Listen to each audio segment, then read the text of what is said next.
రహాబు అనే ఒక స్త్రీ ఎవరు, ఆమె క్యారెక్టర్ ఏంటి? వేశ్య. ఆ పేరు పలకడానికి కూడా చాలా ఇబ్బందికరంగా ఉంటుంది. వేశ్య, ఒక వేశ్య వృత్తిలో కొనసాగుతూ ఉంది. ఒక వేశ్య వృత్తిలో కొనసాగుతూ ఉంది. వేశ్య అనే పదం ఉంది కదా, ఆ పదము చాలా భయంకరమైనది, చాలా దయనీయమైంది. ఏమండి, ఎవరమైనా కానీ, మీరు ఎలాగంటున్నానని ఏమనుకోకండి, ఎవరమైనా కానీ వేశ్యలను మన గృహాల్లోకి చేర్చుకుని, మన పడకల మీద పడుకోబెట్టుకొని, మన వస్త్రాలు వారికి ఇచ్చి, మన కంచాల్లో వారికి భోజనం పెట్టి, మన యొక్క స్థానాన్ని వారికి ఇవ్వగలమా? అలాంటి వారు మన గృహాల్లోనికి చేర్చుకొని మనం ఏమైనా వారికి స్థానం ఇవ్వగలమా? స్థానం ఇవ్వగలమా? మాట్లాడాలి మీరు. తప్పేం మాట్లాడుకుంటుంది, మనం జరుగుతున్న పరిస్థితులు మాట్లాడుకుంటున్నాం. స్థానం ఏమైనా ఇవ్వగలమా? స్థానం ఇచ్చి, ఇదిగో ఈమె నా సహోదరిని కానీ, ఈమె నా బంధువు అని కానీ సమాజానికి పరిచయం చేయడానికి నలిగిపోతాం. అలాంటి స్త్రీలు మన గృహాల్లో ఉన్నారు అని చెప్పడానికి ఎప్పుడు కూడా, ఎన్నడూ కూడా వారి పేరు మన నోట ఎత్తం. మన గృహాల్లోనికి వారిని ఆహ్వానించాం, మన ఫంక్షన్లోనికి కూడా వారిని ఆహ్వానించంటే వేశ్యవృత్తిలో పబ్లిక్ అయిపోయారు వాళ్ళు. చాలామందితో పరిచయం ఉంది. పబ్లిక్ అయిపోయిన స్త్రీలను మనం ఎలా పరిచయం చేయగలమా? కానీ ఒక అద్భుతమైన విషయం చూడండి, యేసుక్రీస్తు వంశావళిలో ఆ స్త్రీ కనపడుతుందండి. ఎక్కడ ఈమె జన్మస్థానం ఎక్కడా? ఎరుకో పట్టణం. ఎక్కడ ఆమె ఇల్లు ఎక్కడుంది? ప్రాకారం మీద గోడ మీద ఉంది. ఊరు ఎంట్రన్స్లో ప్రాకారాలు ఉంటాయి.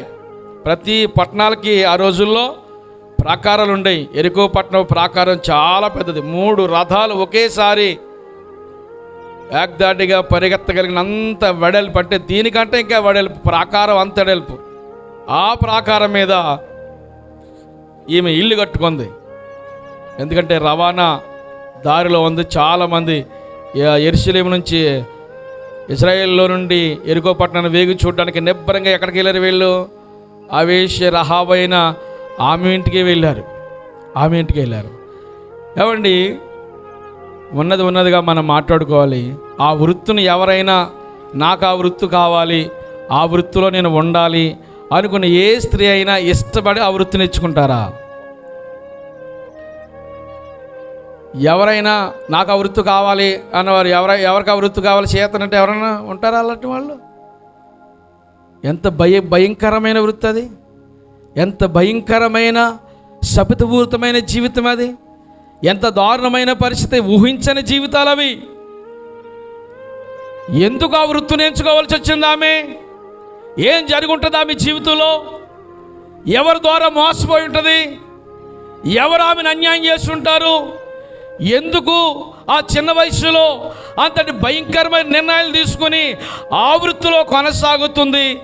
ఏం జరిగిందో ఏంటో, ఆమె వెనకాల బ్యాక్గ్రౌండ్ ఏంటో మనకు ఎవరికి తెలియదు. కానీ ఆ వృత్తిలో ఆమె స్థిరపడిపోయింది. ఆ పేరు చెప్తేనే చాలు, ఆ స్త్రీ, ఆమె ఈవిడి, ఆవిడ ఈవిడి అనుకుంటారన్నమాట. ఎవరి దూరం మోసపడిపోయింది. కొంతమంది చూడండి, పరిస్థితులు బాగోలేక బ్రతుకుదామని ఏదో పట్టణాలు వెళ్ళి, ఏదో ప్రాంతాలు వెళ్ళి, లేకపోతే ఎవరి చేతుల్లోనూ మోసపోయి, ఏదో జరిగి మొత్తానికి ఏం జరుగుద్దో తెలియదు. ఆ జీవితాలకి దయనీయమైన పరిస్థితిలో ఇక తప్పని పరిస్థితి, ఇంక అది తప్ప వేరే ఆధారం లేక అందులో స్థిరపడిపోయిన వారు కూడా ఉంటారు. పూర్వకాలంలో ఇలాంటి వారు ఉండేవారు. రాజుల పరిపాలనలో ఎవరిని ఆ వృత్తిలోంచి బయటికి రాలేక సమాజంలో అందరిలాగా ఉండాలని ఆశపడ్డ జీవితాలు, ఎన్నో జీవితాలు లాస్ట్కి అందులోనే మగ్గిపోయిన వారు చాలామంది ఉన్నారు. కానీ ఈ స్త్రీ మాత్రం ఆ వృత్తిలోంచి బయటకు వచ్చింది, క్రీస్తు కుటుంబంలోనికి చేర్చబడింది. దేవునికి మహిమ కలుగునుగాక. అందరూ స్తోత్రం చెప్పండి.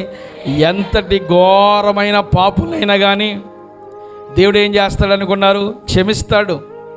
ఆయన కుటుంబంలో నీకు స్థానం ఇస్తాడమ్మా. ఆయన సన్నిధానంలో నీకు స్థానం ఇస్తాడు. ఆయన ఒడిలో నీకు చోటిస్తాడు.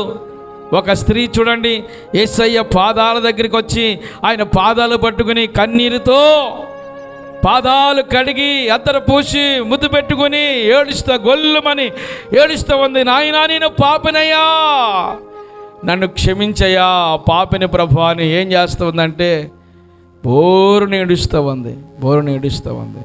యేసయ్య ఆమెను క్షమించాడు. స్తోత్రం కలనగాక. మనందరిని ఆయన ఏం చేస్తాడు? క్షమిస్తాడు.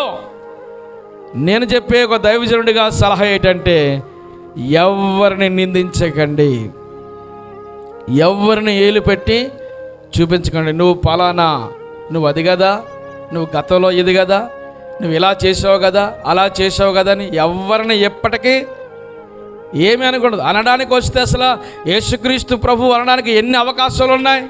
ఒక్క మాట అయినా ఆ స్త్రీని అన్నాడా, అమ్మా ఎవరు నిన్నేమీ చేయలేదా, ఎవరు నీకు శిక్ష విధించలేదా?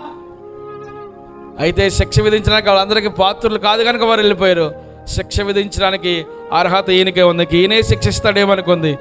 నేను నిన్ను శిక్షించను, నేను నిన్ను ఇంక ఏమి చేయను, ఇక సమాధానం గలదానిపై ఇంటికి పొమ్ము, ఇక పాపము చేయకము. ఇక పాపము ఛాయలు రాకూడదు. పాపము ఎన్నడూ చేయకు. ఇంకా వద్దా, పాపపు ఆలోచన రాకూడదు. ఇంకా మన పరిశుద్ధమైన కుటుంబంలోకి చేర్చబడ్డాం. మనం ఆరాధిస్తున్న దేవుడు పరిశుద్ధమైన వాడు. పరిశుద్ధత అనేది ఆయన పేరులో ఉంది. స్తోత్రం కలగాక. మనం చేతబట్టుకున్న గ్రంథం కూడా ఏ గ్రంథం? ఇదిగో పరిశుద్ధ గ్రంథము. దేవునికి మహిమ కలుగునుగాక. హల్లెలూయా. మనం చేతబట్టుకున్న గ్రంథము కూడా పరిశుద్ధ గ్రంథము. మనం ఆరాధిస్తున్న దేవుడు పరిశుద్ధమైన దేవుడు. ఆయన చెంతకు వచ్చిన మనము కూడా పరిశుద్ధులుగా మార్చబడాలి. దేవునికి మహిమ కలుగునుగాక. అందరు దేవుని స్తోత్రం చెబుదాం. పరిశుద్ధత లేకుండా ఎవ్వరము ప్రభుని చూడలేం. పరిశుద్ధత నీ కుటుంబానికి రావాలి. కలంకము, కుట్ర, కుయ్యెత్తులు, అపవిత్రత ఇలాంటివి మనం అంటించుకోకూడదు. అసూయ, దేవదూషణ ఇలాంటివేమి మన జీవితాలకు రాకుండా మనం జాగ్రత్త పడాలి. దేవునికి అనుకూలమైన వ్యక్తులుగా మనం ఉండాలి. దేవుని కుటుంబంలో నువ్వు వచ్చిన తర్వాత ఇక లోకానికి మనకి ఏమి ఉండాలంటే వేరుగా ఉండాలి. వేరైతే కానీ మనకి రక్షణ పొందలేం. వేరైపోవాలి. ఎలాంటి వారిని దేవుడు చేర్చుకుంటాడా? ఎస్ఆర్నో చేర్చుకుంటాడు. ఎవరినైనా దేవుడు తన కుటుంబంలో చేర్చుకుంటాడు. ఎప్పుడు చేర్చుకుంటాడు? నేను పాపిని ప్రభువా అని మనం ఆయన పాదాల దగ్గరికి వచ్చి ఒప్పుకొని మనం విడిచిపెట్టి ప్రభువు చెంతకు వస్తే ఖచ్చితంగా ఆయన చేర్చుకుంటాడు. ప్రియులారా, ఈ రహాబును చూడండి. ఒక ఎన్నిక లేని వ్యక్తి, ఎందుకు పనికిరాని వ్యక్తి. సమాజంలో ఎంతమంది స్త్రీలు ఆమెను అవమానపరుచుంటారు. అలాంటి స్త్రీని ఈవిడేని అనరు, అది ఇది అంటారు. అంతే కదా. ఓహో అది వచ్చిందా, ఇది వచ్చిందా, ఇలాంటి పదాలు ఉపయోగిస్తారు. కానీ ఒక గౌరవమైన పదాలు ఉండవు. కానీ యేసయ్య తన కుటుంబానికి ఈ వంశవాళి వృక్షంలోకి ఎవరు లేరో తెలుసా? ఆ వృత్తిలో ఉన్న ఈ సహోదరి రహాబు రెండవ స్థానంలో ఈమె నిలిచింది. గట్టిగా చప్పలబడి దేవుని స్తోత్రం చెబుదాం. హల్లెలూయా. నిన్ను ఆయన విడిచిపెడతాడా? దేవుడు చేర్చుకుంటానంటే నీకెందుకు బాధ? ఎవరు ఏం చేసుకుంటారో, ఎవరు ఎలాగుంటారో మనకు అవసరం. అది మన సబ్జెక్ట్. అది మనం ఎవరిని నిందించవలసిన అవసరం లేదు. ఎవరిని వేలట్టు చూపించడానికి నువ్వు సరిపోవు. మన జీవితం ఏంటో, మన బ్రతుకు ఏంటో, మన ఆశలేంటో, మన కుటుంబం ఏంటో, మన క్యారెక్టర్ ఏంటో, ఇది మనం పోషించుకుంటూ దేవుడు మనకు అప్పగించిన పనిని, మన కుటుంబాన్ని నమ్మకంతో కొనసాగించుకుంటూ ముందుకు వెళ్ళిపోవాలంతే. అంతేగాని ఊరన్నీ నెత్తి పెట్టుకొని మనం బరువెక్కిపోతాం. బరువెక్కిపోయిన వారు ఎందరో జీవితాలు సమాజంలో ఉన్నాయి. కనుక ఎవరిని ఏలుబెట్టి మనము చూపించొద్దు. యేసయ్య క్షమిస్తున్నాడు కదండి. ఆ మహానుభావుడే క్షమించి తన కుటుంబంలోనికి చేర్చుకున్నాడా? యేసుక్రీస్తు వంశావళి వృక్షంలో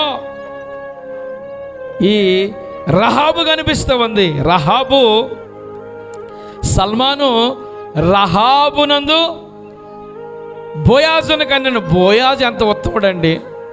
ఇశ్రాయేలు దేశంలో బెత్లెహేము ప్రాంతంలో బోయాజు అనే ఒక క్యారెక్టర్ ఉన్నాడు కదా, ఆ వ్యక్తి చాలా ఉత్తముడు. స్తోత్రం కలిగిన గాక.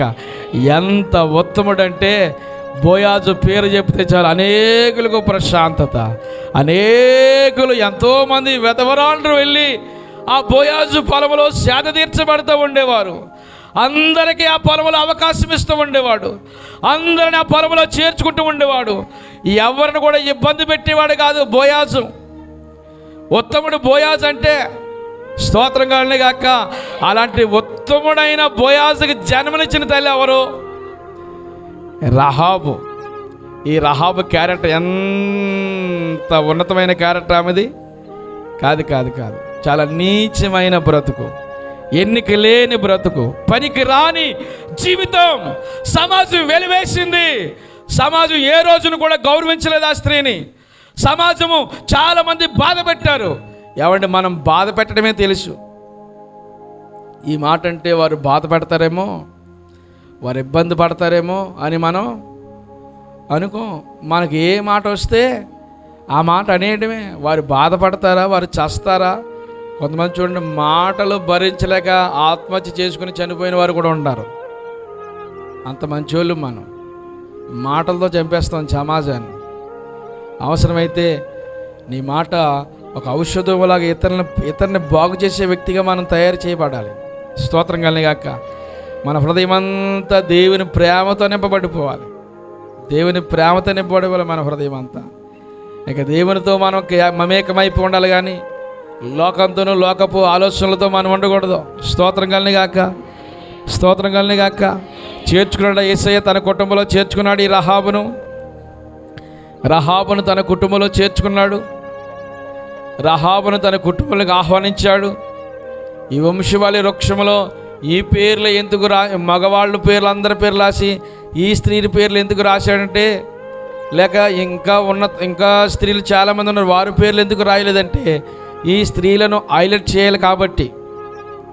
ఈ స్త్రీలను హైలైట్ చేసి వీరిని సమాజానికి చూపించడం వారి కొరకు మిగతా పేర్లన్నీ ఆయన ఈ వంశవృక్షంలో రాయలేదు. స్తోత్రం కలిగాక. దేవుని ప్రేమ కనపడుతుంది ఇందులో. ఈ 16 అధ్యాయంలో దేవుని ప్రేమ కనపడుతుందా? కనపడుతుంది. దేవుని ప్రేమ కలిగిన వాడు కనుకనే ఆ యొక్క ఈ స్త్రీల పేర్లు రాశాడు. ఈ స్త్రీలను హైలైట్ చేయడం కొరకు. ఇంకా పవిత్రమైన స్త్రీలు చాలామంది ఉన్నారు, వారందరిని రాయలేదు. ఈ పేర్లు మాత్రమే రాయడం గల కారణం ఏంటంటే, సమాజానికి ప్రత్యేకంగా ఈ స్త్రీలను చూపించాలి. ఈ స్త్రీలకు నా కుటుంబంలో ఎంత స్థానం ఇచ్చానో సమాజంలో తెలుసుకోవాలి. ఇలాంటి వారు అనేకులు ఆదరించబడాలి. దేవునికి మహిమ కలుగునుగాక. చాలామంది లోకంలో కొట్టుమిట్లాడుతున్నవారు, పాపంలో కొట్టుమిట్లాడుతున్నవారు, వేదనలో కృంగిపోతున్నవారు, ఇక నా బ్రతికింతే, నా స్థితి ఇంతే, నా తలరా తింతే అనుకుని నిరాశలో ఉన్నవారు అనేకులు ఈ స్త్రీలను చూసి అనేకులు ఆదరించబడి క్రీస్తు కుటుంబంలోకి చేర్చబడాలి. అది దేవుని యొక్క ఉన్నతమైన ఉద్దేశం. దేవునికి మహిమ కలుగునుగాక. సల్మాన్ అనే వ్యక్తి చాలా ఉత్తముడు, చాలా ఉత్తముడండి. ఈ సల్మాన్ చాలా ఉత్తముడు. ఈ ఉత్తముడైన సల్మాను ఎవరిని చేసుకున్నాడు? రహాబుని చేసుకున్నాడు. మరి ఆమె ఆ వృత్తిలో ఉంది కదా, చాలా కాలం వృత్తిలో జీవించింది కదా. అలాంటి స్త్రీని చేసుకోవడానికి ఒక ఉత్తముడు ఎవరైనా ఇష్టపడతారా? ఎందుకు ఆమె చేసుకున్నాడు అనుకున్నారు? ఈమె ఇశ్రాయేలుతో పాటు యెరికో పట్టణాన్ని విడిచిపెట్టి ఈమె ఇశ్రాయేలు దేశం వచ్చేసింది. కనాను మార్గంలో, ఐగుప్తు దేశం నుంచి వీరి కనాను ప్రయాణంలో యెరికో పట్టణాన్ని విడిచిపెట్టి అది తగలబడినప్పుడు, కాల్చబడినప్పుడు అక్కడ లేకుండా వీళ్ళతో పాటు వచ్చేసింది. వచ్చిన నాటి నుండి చాలా ఉత్తమమైన జీవితం జీవించింది, నమ్మకమైన జీవితం జీవించింది, దేవుని మీద ఆధారపడడం నేర్చుకుంది. ఏమండి, ఇక ఆనాటి నుంచి ఒక క్రమశిక్షణతో కూడిన జీవితం కలిగి ఆ సమాజంలో ఉండడం ఈ సల్మాను గుర్తించాడు. ఉన్నతమైన, నీతిమంతుడైన, ఉత్తముడైన సల్మాను దృష్టి ఆమె మీద పడింది. ఈమెను చేసుకోవడం ద్వారా నాకు ధన్యత అనుకుని ఆ స్త్రీని చేసుకున్నాడు. దేవునికి మహిమ కలుగునుగాక. ఆ స్త్రీకి అవకాశం ఇచ్చాడు. వీరిద్దరు కలిసి బోయాజుకు జన్మనిచ్చారు. ఈ బోయాజు ఏమండి, ఈరోజు యూదయ బెత్లెహేములో యేసుక్రీస్తు ప్రభు పుట్టిన పిమ్మట అని అంటాం కదా, అవునే కదా. ఆ యూదయ బెత్లెహేము యొక్క పొలాలన్నీ ఎవరే అనుకున్నారు? ఈ బోయాజు గారియే. స్తోత్రం కలిగిన గాక. సత్రములో స్థలము లేనందున అంటాం కదా, ఆ సత్రం ఎవరిది అనుకున్నారు? ఎందుక మీకు? ఈ బోయాజు గారిది. బోయాజు గారిది. సల్మాన్ గారు, అలాగే తర్వాత రహాబు, ఆమెకున్న మొత్తమైన జీవితాన్ని బట్టి ఈ రహాబుకి యూదయ దేశంలో ఉన్న ఈ మంచి ఫలాలన్నీ రహాబుకి ఇచ్చేశారు. స్తోత్రం కలిగిన గాక. అక్కడే సల్మాను, రహాబు నివాసం చేసిన ప్రాంతాలు. ఒక మంచి ఇల్లు కట్టి తన కుమారుడికి బోయాజుకి ఇచ్చారు. రూతు, బోయాజు కాపురం చేసిన ఆ స్థలమే ఆ సత్రము. ఇప్పుడు పూర్వీకులు, ఇప్పుడు యేసుక్రీస్తు ప్రభు కూడా ఎక్కడికి వచ్చాడు? చివరికి ఈ యొక్క స్థలంలోనికే. స్తోత్రం కలిగిన గాక. దేవుని యొక్క ప్రణాళిక చూడండి. దేవుని యొక్క ఉన్నతమైన ప్రణాళిక ఎంత ఉన్నతమైందో. కనుక దేవుడు ఎవరిని విడిచిపెట్టడమ్మా. నువ్వే స్థితిలో, నీ స్థితిని ఏం చూడడాయన. నేను అంత యోగ్యురాలని కాదు, నాకు అంత స్టేటస్ లేదు, నేను అక్కడ చదువుకోలేదు, లేకపోతే అంత జ్ఞానం లేదు, నా స్థితి నేను అంత ఎత్తికెదగలేను అని ఏ రోజున మనం అనుకోవడానికి వీల్లేదు. ఎవరినైనా కానీ, దేవా ఇదిగో నా జీవితం నీకు ఇస్తున్నానయ్యా అని దేవునికి మనం అప్పగించగలిగితే మనం ఖచ్చితంగా దేవుడు వాడుకుంటాడు. చప్పలు కొట్టి ప్రభుకి స్తోత్రం తెలియజేద్దాం. హల్లెలూయా. ప్రభువా, నేను నీ కొరకు వాడబడతానయ్యా, ఇదిగో నా జీవితం నీకు అప్పగిస్తున్నానయ్యా, నీవు నన్ను నీ హక్కును చేర్చుకుని నీ కుటుంబంలో నన్ను చేర్చుకునే దేవుడు, నీ రాజ్యంలో నాకు స్థానం ఇచ్చేవాడు అని ప్రభు పాదాల దగ్గర మనం పడితే ఆయన ఖచ్చితంగా మనల్ని బలపరుస్తాడు. సమాజంలో ఒక ఉన్నతమైన ఆధిక్యతనిస్తాడు. నేను ఎవ్వడికి, ఎప్పటికీ, ఎన్నడికి విడిచిపెట్టే దేవుడు కానే కాదు. ఏ రోజుని మన పుట్టుపూర్వగాతలను బట్టి మనం బాధపడొద్దు. మన తండ్రుల పరిస్థితిని బట్టి బాధపడొద్దు. మన పూర్వీకుల స్థితిని బట్టి మనం బాధపడొద్దు. జరుగుతున్న పరిణామాల బట్టి మనం ఏ రోజును బాధపడొద్దు. అందరికంటే, అన్నిటికంటే మించి దేవుడు మన పక్షాన ఉన్నాడని మనం దేవుని మీద ఆధారపడగలిగితే మన స్థితిగతులను ప్రభు మారుస్తాడు. దేవునికి మహిమ కలుగునుగాక.